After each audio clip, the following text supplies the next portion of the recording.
భారతదేశానికి క్రైస్తవుడు చేసిన మేళ్ళు. ఒక చీకటి ఖండంగా ఉన్న మన భారతదేశాన్ని క్రైస్తవుడు వెలుగులతో వెలిగించిన నగ్న వాస్తవ సత్యాలు ఇప్పుడు మీకు నేను చెప్పబోతున్నాను. ఒక్క పాయింట్ కూడా మిస్ అవ్వకుండా జాగ్రత్తగా వినండి. భారతదేశానికి క్రీస్తును నమ్ముకున్న క్రైస్తవుడు ఒక వెన్నుముక. క్రైస్తవుడు లేకపోతే భారతదేశం లేదు. క్రైస్తవుడు భారతదేశాన్ని వెలిగించాడు. మొదటి నుండి మన దేశానికి క్రైస్తవుడు మేలే చేశాడు. మనమందరం ఒకటే, ఒకే తల్లి బిడ్డలం అని ప్రేమను పంచి కుల మతాలకు అతీతంగా మన దేశానికి క్రైస్తవుడు మేలు చేశాడు. మన దేశానికి విద్యను, వైద్యాన్ని, నాగరికతను నేర్పాడు. క్రైస్తవుడు కట్టిన ఆసుపత్రుల్లోనే భారతదేశ పాలకులు పురుడు పోసుకున్నారు. క్రైస్తవుడు కట్టిన విద్యాలయాల్లోనే చదువుకొని మన భారతీయుడు గొప్పవాడయ్యాడు. ఇప్పటికీ క్రైస్తవుడు కట్టిన బ్రిడ్జిలపైనే మన ట్రైన్స్ నడుస్తున్నాయి. మనకు బెల్ట్, ప్యాంటు, బూటు నేర్పింది ఒక మిషనరీ క్రైస్తవులే. ఈయన పేరు విలియం కేరీ. 1793 నవంబర్ 11వ తారీఖున భారతదేశంలో అడుగుపెట్టాడు. ఒక చెప్పులు కుట్టుకునేవాడు. భారతదేశ రూపురేఖలు మార్చాడు ఈ విలియం కేరీ అనే మిషనరీ. భారతదేశానికి మొదటిగా రైలు స్టీమ్ ఇంజన్ను పరిచయం చేసింది ఈయనే. మనం వాడే బాల్ పెన్ దగ్గర నుంచి ఫస్ట్ ప్రింటింగ్ మిషన్ను, డబ్బులు దాచిపెట్టుకునే బ్యాంక్ వ్యవస్థను, ఆడపిల్లలు కాలేజీస్ను పెట్టాడు. బాల్య వివాహాలు రూపుమాపాడు. సతీ సహగమనం తీసివేశాడు. పుట్టిన పిల్లల్ని గంగానదికి ఆహుతిస్తుంటే రూపుమాపాడు. కుష్టి వ్యాధిగ్రస్తుల్ని చంపేస్తుంటే కుష్టి వ్యాధి కాలనీలు కట్టాడు.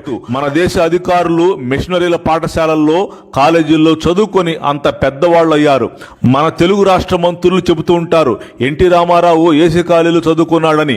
ఆ కాలేజీ కట్టిన వాడెవడో వీళ్ళకి అక్కర్లేదు. ఎంత స్వార్థం. ఈమె పేరు doctor Ida Scudder. Rayavelluru CMC hospital వ్యవస్థాపకురాలు. వీళ్ళ నాన్న ఇక్కడ డాక్టర్గా పనిచేస్తుంటే చూడ్డానికి మన దేశం వచ్చింది. ఒకరోజు 2 కాన్పులు డెలివరీకి వచ్చాయి. వీళ్ళు ఇద్దరూ బాగా నిప్పులు పడుతుంటే వాళ్ళ భర్తలు ఏమన్నారంటే, ఒక పురుషుడు మా భార్యలకు కానుపు చేయక్కర్లేదు, మా భార్యలు చచ్చినా పర్వాలేదు అని అంటే ఆ ఆడపడుచులు ఇద్దరు కనలేక అక్కడే చనిపోయారు. ఇదంతా కళ్ళతో చూసిన ఇడా స్కడ్డర్ వాళ్ళ నాన్నతో ఒక మాట చెప్పి, నేను మన దేశం వెళ్ళి డాక్టర్ చదివి తిరిగి ఇండియా వచ్చి ఈ అభాగ్యులకు వైద్యం చేస్తానని చెప్పి డాక్టర్ చదివి వచ్చి రాయవెల్లూరు సిఎంసి హాస్పిటల్ పెట్టి వైద్య సేవలు చేసింది. వింటున్నారా? క్రైస్తవ మిషనరీలే మన దేశంలో తొలి కాలేజీలు, తొలి హాస్పిటల్స్ పెట్టి మనకు మేలు చేసింది. ఇప్పుడు ఈ సిఎంసి వెల్లూరులో పెద్ద పెద్ద ప్రధానులు కూడా వైద్యం చేయించుకుంటున్నారు. ఈయన పేరు ఫాదర్ విన్సెంట్ ఫెర్రర్. అనంతపురం జిల్లాలో ఈయన ఒక దేవుడు. ఆర్డిటి అనే సంస్థ పెట్టి పేదల కళ్ళల్లో కన్నీళ్లు తుడిచాడు. ఈయనది స్పెయిన్. ఈయన చేసిన సేవకు భారతరత్న అవార్డు వచ్చింది. ఫాదర్ విన్సెంట్ ఫెర్రర్ క్రీడలు, విద్య, వైద్యం, ఎన్నో వేల ఇళ్లు పేదలకు కట్టించి అనంతపురం వాసుల కళ్ళల్లో కన్నీళ్లు తుడిచాడు. 1952లో ఇండియా వచ్చిన ఫెర్రర్ పేదవారికి సహాయపడ్డాడు. అప్పుడే మనకు స్వాతంత్ర్యం వచ్చిన రోజులు కనుక మన ప్రాంతం దుర్బలంగా ఉండేది. ఈయన చేసిన సేవకు ఇందిరాగాంధీ గారు కూడా ప్రోత్సాహంగా ఉండేవారు. చూసారా? అసలు వీళ్ళ దేశం వేరు, వీళ్ళ వాతావరణం వేరు, తిండి వేరు. అసలు మన దేశం వేరు, మన దేశ వాతావరణం వేరు. ఫుడ్ అసలు వీళ్ళకు పడదు. ప్రాణాలకు తెగించి ఇక్కడికి వచ్చి మనకు మేలు చేయటానికి వాళ్ళు మన బావలా, బావమరుదులా, కులపు వాళ్ళ, మతం వాళ్ళ? మనం ఎవరని వాళ్ళు ఇక్కడికి వచ్చారు? కేవలం క్రీస్తు ప్రేమను బట్టే వచ్చి సేవలు చేశారు. ఈమె మనకు తెలుసు, మదర్ తెరిసా. 1910లో మాసిదోనియాలో పుట్టిన వనిత. ఈమె మన దేశంపై ప్రేమతో వచ్చి అనాథల్ని, దిక్కులేని వాళ్లను ఆదరించి విధవరాండ్రను చేరదీసి ఈమె చేసిన సేవకు భారతదేశం భారతరత్న ఇచ్చింది. ఒక విదేశీ వనితకు భారతరత్న ఇవ్వటం ఏంటండి? అంటే అంత గొప్ప సేవ చేసిందనే కదా. టాప్ మెడల్ నోబెల్ కొట్టింది. చిరంజీవి అనే సినిమా యాక్టర్లు లాంటి వాళ్ళు ఈమెను ఆదర్శంగా తీసుకునే కదా బ్లడ్ బ్యాంక్స్ నడిపిస్తున్నామని చాలాసార్లు చెప్పారు. ఈయన పేరు ఫాదర్ హయ్యర్. జర్మనీ. 1793లో జన్మించాడు. ఇండియా చీకటి ఖండం అని చెప్పి ఆ రోజుల్లో మా గుంటూరు వచ్చి 2 తాడి చెట్లకు ఒక ఊయల కట్టుకుని అక్కడ నిద్రపోయి గొప్ప సేవ చేశాడు. ఇండియాకి ఫస్ట్ ఫ్యానును తెచ్చింది ఈయనే. లూథరన్ సంఘాలు పెట్టి ఏసీ కాలేజీ కట్టి, కుగ్లర్ హాస్పిటల్, బేర్ హాస్పిటల్ కట్టి, రాజమండ్రిలో శానిటోరియం కట్టి, ఇప్పుడు అవే 100 హాస్పిటల్స్గా, 100 విద్యాలయాలుగా అవి మారాయి. KNH హాస్టల్స్ పెట్టి గుడ్డి వాళ్లకు చదువు, అనాథలకు ఆశ్రయం కల్పించాడు. ఈ లూథరన్ హాస్పిటల్స్లోనే, కాలేజీల్లోనే మన దేశాధినేతలు పురుడు పోసుకున్నారు, విద్యాభ్యాసం చేశారు. ఆనాడు వాళ్ళు చేసిన సేవా ఫలితమే భారతదేశం ఇంత డెవలప్ అయింది. వాళ్ళు సేవ చేసిన కొన్ని పట్టణాల పేర్లు ఇప్పటికీ మన మధ్యలో పేర్లు మార్చబడి విరాజిల్లుతున్నాయి. కాకినాడ పేరు మిషనరీలు కెనడా నుంచి వచ్చి, అరే ఈ ఏరియా భలే ఉందే, మా కెనడా లాగా ఉందే అని దానికి కెనడా అని పేరు పెట్టారు. మన వాళ్ళు దానిని కాకినాడగా మార్చారు. లండన్ నుంచి ఒంగోలు ఏరియా వచ్చి మిషనరీలు ఒక గోల్ పెట్టుకుని వచ్చి సేవ చేసి గోల్ రీచ్ అయ్యి దానికి 1 గోల్ అని పేరు పెడితే మన వాళ్ళు దానిని ఒంగోలుగా మార్చారు.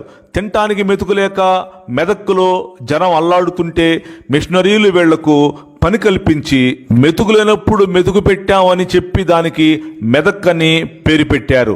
ఒకటేంటి సార్, నా దగ్గర చాలా లిస్టు ఉంది. ఒకటేంటి, మన దేశంలో CSA సంస్థ, RCM సంస్థ, బ్యాప్టిస్ట్ సంస్థ, ఇంకా చాలా మంది మిషనరీలు 500 ఏళ్ల క్రితం వచ్చి మన దేశానికి చాలా మేలు చేశారు. దానిని మన వాళ్ళు వాళ్ళ మతం మార్చడానికి వచ్చారని చెప్పి మేళ్లు అన్నీ పొందాక అభాండం వేస్తున్నారు. మతం మేం మార్చటం కాదు, యేసు ప్రభువే తన వైపునకు ఆకర్షించుకుంటున్నారు. మన భారతీయులు మరిచిపోయిన విషయం ఏంటో తెలుసా? మన భారత స్వాతంత్ర్య పోరాటంలో క్రైస్తవుడి కష్టం, క్రైస్తవుడి పాత్ర ఎంత ఉందో తెలుసా? మన పాత 500 రూపాయల నోటుపై గాంధీ గారి వెనుక నడుస్తున్న 7వ వ్యక్తి పేరు టైటస్. గాంధీ గారి వీరిని టైటస్ జీ అని పిలిచేవారు. వీరు భారత స్వాతంత్ర్య పోరాటంలో దేశం కోసం పోరాడి జైలుకి వెళ్లారు. ఇంకా జార్జి జోసెఫ్, ఈయన ది ఇండిపెండెంట్ యంగ్ ఇండియా పత్రిక సంపాదకుడు. ఇంకా మధుసూదన్ దాస్, వీరు ఉత్కళ్ గౌరవ్ అని పిలువబడ్డ ఒరిస్సా క్రైస్తవ నాయకుడు. ఇంకా కాళీ చరణ్ బెనర్జీ, బెంగాలీ క్రైస్తవ నాయకుడు ఈయన. మరొకరు పాల్ రామస్వామి, వీరు బిషప్ హెర్నర్ కాలేజీలో పికెటింగ్ చేసినటువంటి ఘనుడు. ఇంకా జోసెఫ్ చల్లా దొరై కుమారప్ప, వీరు గాంధీ గారి యంగ్ ఇండియా పత్రిక సంపాదకులు. ఇంకా బ్రహ్మ బాంధవ్ ఉపాధ్యాయ, వీరు హైందవ క్యాథలిక్ గురువు, సంధ్యా పత్రిక స్థాపకుడు. ఇంకా ఉమెన్స్లో కూడా స్వాతంత్ర్య పోరాటం చేసిన క్రైస్తవులు ఉన్నారు. పండిత రమాబాయి, ట్రయాండక్, నికంబెలు ఉన్నారు. ఇంకా అనిబిసెంట్ అనే మహిళ బాలగంగాధర తిలక్తో కలిసి పోరాడిన క్రైస్తవ ఫ్రీడమ్ ఫైటర్. ఇంకా ఈయన జోసెఫ్ బ్యాప్టిస్టా, ఈయన్ని మన భారత్లో father of home rule in ఇండియాగా అభివర్ణించారు. మరొకరు అకమా చెరియన్, ఈమె ఉమెన్ ఫ్రీడమ్ క్రైస్తవ ఫైటర్ గా ఉన్నారు.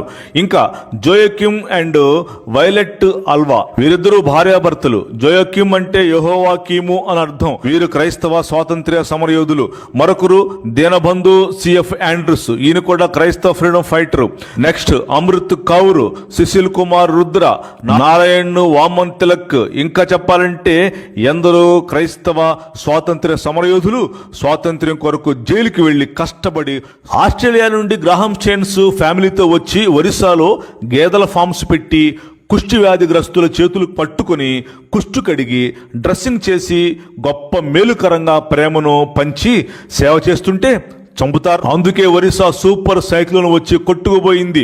అదే మనమైతే America, Australia, Canada, London, Scotland లాంటి దేశాలు వెళ్ళి అక్కడ చదువుకొని అక్కడ గ్రీన్ కార్డు పొందుకొని ఆ దేశ సిటిజన్షిప్ కూడా పొందుకొని కోట్లు సంపాదించుకొని మేడలు మిదులు కట్టుకోవచ్చా? అక్కడి వారు మన దేశం వచ్చి ఉచితంగా సేవ చేసి ప్రేమను పంచితే చంపుతా? ఇదేనా మన దేశం నేర్పిన సంస్కృతి? పరమత సహనం, భిన్నంలో ఏకత్వం. ఎటు పోతుందిరా అసలు మన భారతదేశం? నా దేశం చాలా గొప్పది. ఒకడేమో ఇండియా సిమ్ అమెరికాలో, అమెరికా సిమ్ ఇండియాలో పనిచేయదంటాడు. ఎందుకు పనిచేయదు? బాగానే అమెరికా వెళ్ళి ఇక్కడ సిమ్ అక్కడ బాగానే వాడుకుంటున్నారుగా. మీటింగులు పెట్టి డాలర్స్ దండుకొని అక్కడ బాగానే ఇంగ్లీష్ మాట్లాడుతున్నారుగా. అమెరికాలో, యూకేలో మన దేశ గుళ్ళు కడుతున్నారుగా. అంటే నీకో న్యాయం, వాడుకో న్యాయమా? అసలు ఏది ధర్మం? మనిషిని పట్టుకొని కులాలుగా చీల్చి స్వార్థపరమైన నిందలు వేసి ఎక్కువ తక్కువ అనే సాంప్రదాయాన్ని తెచ్చి నిలువుగా చీల్చేశారు. తలలో నుంచి బ్రాహ్మణుడు, చేతుల్లో నుంచి క్షత్రియులు, తొడల్లో నుంచి వైశ్యులు, కాళ్లలో నుండి శూద్రులు, labours, street sweepers, latrine cleaners వచ్చారని మనుషులను చీల్చేశారు. పేదవాడు, తక్కువ కులం వాడు, అగ్ర కులం వాడు ఇంటి ముందు నుంచి వెళుతుంటే అటు చూడకూడదు, ఉమ్మివేయకూడదు, బావిలో నీళ్లు పట్టుకోకూడదు, తాటా కట్టుకుని వెళ్ళాలి. ఇవన్నీ పెట్టి ప్రపంచంలో ఎక్కడా లేని ఒక దౌర్భాగ్యమైన సంస్కృతిని పెట్టి మనుషులను, మనోభావాలను దెబ్బతీశారు కొందరు మత ఛాందసవాదులు. ఒక క్రైస్తవుడు చాలా వరకు ఇవన్నీ రూపుమాపి క్రీస్తు ప్రేమను భారతావానికి పరిచయం చేసి మన దేశాన్ని ఒక్కదాన్నే క్రైస్తవుడు వెలిగించలేదు, ప్రపంచాన్నే వెలిగించాడు. ప్రపంచంలో నీవు నేను ఈనాడు వాడుకుంటున్న ప్రతి వస్తువు క్రైస్తవుడు కనిపెట్టిందే.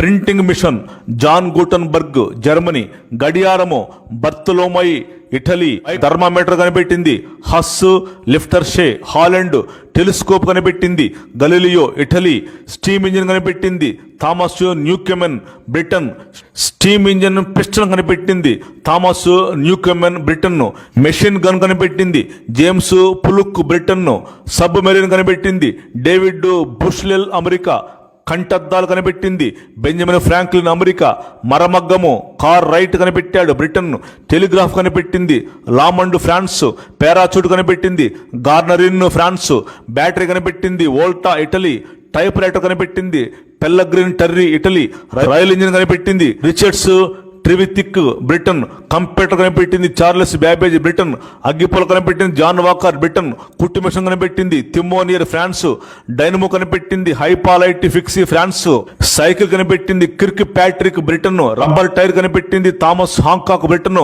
లిఫ్ట్ కనిపెట్టింది Elisha Otis America, electric motor DC కనిపెట్టింది జెనోబిగ్రాము బెల్జియము, టెలిఫోన్ కనిపెట్టింది Alexander Graham Bell America, carburettor కనిపెట్టింది గాట్ లిడ్ జర్మనీ, బల్బ్ కనిపెట్టింది థామస్ ఆల్వా ఎడిసన్ అమెరికా, ఇస్త్రిక పెట్టి కనిపెట్టింది సిలే అమెరికా, మోటార్ సైకిల్ కనిపెట్టింది డైమ్లర్ జర్మనీ, బాల్ పాయింట్ కనిపెట్టింది John లేడ్ America, petrol car కనిపెట్టింది Karl Benz Germany, electric motor AC కనిపెట్టింది Nikola Tesla America, diesel engine కనిపెట్టింది Rudolf diesel Germany, x ray కనిపెట్టింది రాంట్జన్ Germany, loud speaker కనిపెట్టింది హోరేస్ షార్ట్ బ్రిటన్, విమానం కనిపెట్టింది రైట్ సోదరులు అమెరికా, బట్టలు ఉతికే మిషన్ కనిపెట్టింది Hurley machine company America, stainless steel కనిపెట్టింది హోరీ బ్రియర్లీ బ్రిటన్, రాడార్ కనిపెట్టింది టేలర్ అమెరికా, హెలికాప్టర్ కనిపెట్టింది Etienne Oehmichen France, television కనిపెట్టింది ఫ్రాన్స్ వర్త్ అమెరికా, జెట్ విమానం కనిపెట్టింది సర్ ఫ్రాంక్ విల్టన్ బ్రిటన్,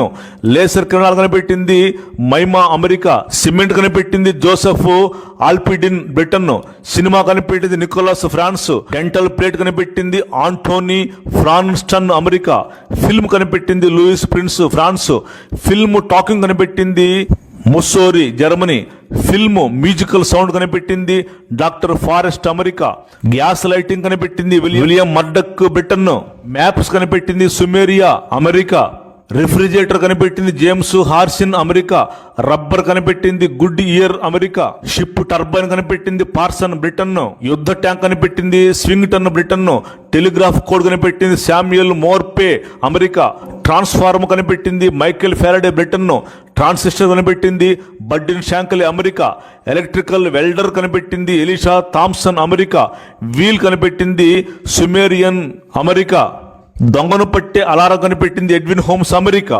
చూసారా, ఇవన్నీ శుభ్రంగా వాడుకు దొబ్బుతున్నారు. కనిపెట్టిన వాడు అక్కర్లేదు, ఆ కనిపెట్టిన వాడు యొక్క దేవుడు కూడా అక్కర్లేదు.